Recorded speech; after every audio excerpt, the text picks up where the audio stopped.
Bonjour à tous et bienvenue sur la chaîne Tablette Tactile, c'est Johan. Aujourd'hui je vais vous présenter l'un des tout derniers nés de chez Samsung, le Galaxy A6. C'est donc un smartphone qui se veut milieu de gamme, avec un prix d'entrée à 309 € prix constructeur, qui vient donc agrandir la gamme avec le A8 que j'avais déjà eu l'occasion de tester, qui lui visait plutôt dans les 500 €, qui commençait déjà à être plus haut de gamme. Donc, ce A6, j'avoue qu'il m'a un petit peu laissé sur ma faim.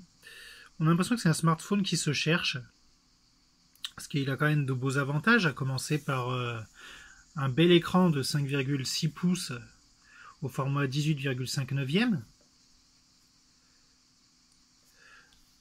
AMOLED, Super AMOLED même, donc ça c'est bien, mais par contre, il a une définition seulement en HD. Donc de la HD à 300 €, il fait moins bien que les concurrents au même prix.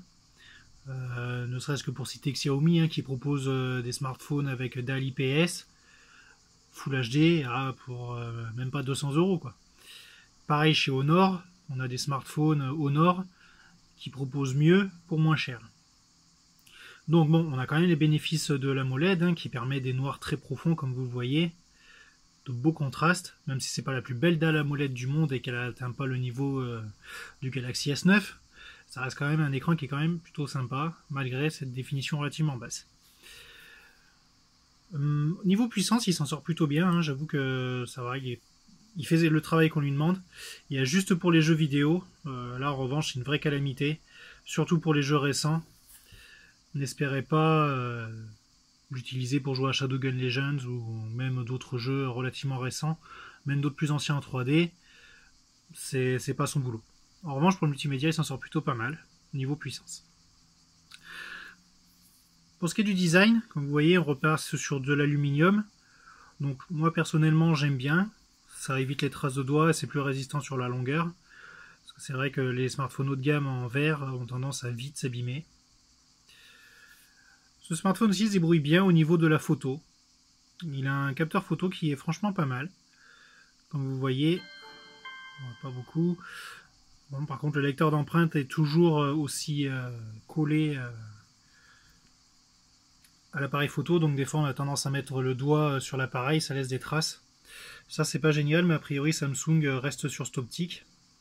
Pour ses smartphones, du moins dans les derniers mois. Après, voilà, autre déception, c'est la connectique. Samsung met du micro USB. Pour ma part, je comprends pas trop parce que la gamme A, même les anciens modèles, ont de l'USB type C, universel, plus simple à utiliser. Là, on est sur une vieille connectique. Pareil, donc quelque part, ce smartphone, il serait peut-être mieux dans la gamme J, qui elle vise vraiment l'entrée de gamme. Bon, la bonne nouvelle, c'est qu'on a quand même une prise casque, donc c'est déjà pas si mal. Au niveau du son, on a un haut-parleur ici. Donc ce qui est bien, c'est quand on tient le téléphone comme ça, dans la main, l'haut-parleur il est à ce niveau-là. Et donc la main ne vient pas gêner pour écouter, ça c'est bien. Après, il délivre un son qui est pas trop mal. Donc comme je dis, c'est vraiment au niveau multimédia, ce smartphone il s'en sort pas mal.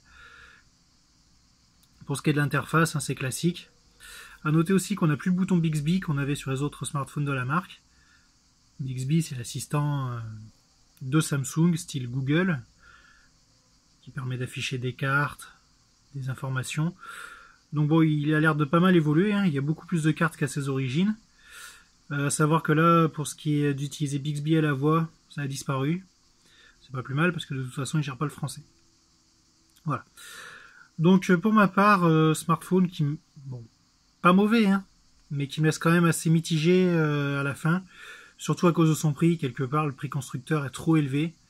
Mais je pense que si vous réussissez à le trouver à moins de 230 €, voire moins de 200 €, vous pouvez foncer, ça reste quand même une très bonne affaire. Il est dual SIM, il a un port micro SD, il a de bonnes performances, il a quand même un écran malgré une définition assez faible, qui est plutôt pas mal. Il a aussi une bonne autonomie. Il a une très bonne autonomie, c'était déjà le cas sur le Galaxy A8, c'est le cas sur celui-là, très bonne autonomie, capable de tenir une bonne journée. Surtout que comme il ne peut pas trop utiliser de jeu, finalement il tient encore plus longtemps. Voilà. En dehors de ça, bon bah c'est vrai qu'il reste quand même, disons qu'il n'est pas inoubliable. Voilà. Il met un peu le même goût que le Galaxy S9 quelque part. Il manque quelque chose. On a l'impression que ce Samsung se cherche un petit peu dernièrement sur ses smartphones. C'est plus trop quoi faire pour se démarquer. Surtout que bon bah ce smartphone quelque part il souffre quand même d'une sacrée concurrence interne même. Avec les gammes A et J, ils sont déjà bien remplis. Voilà. Donc je vous invite à lire le test complet. N'hésitez pas à poser vos questions sur le site ou sur la chaîne YouTube.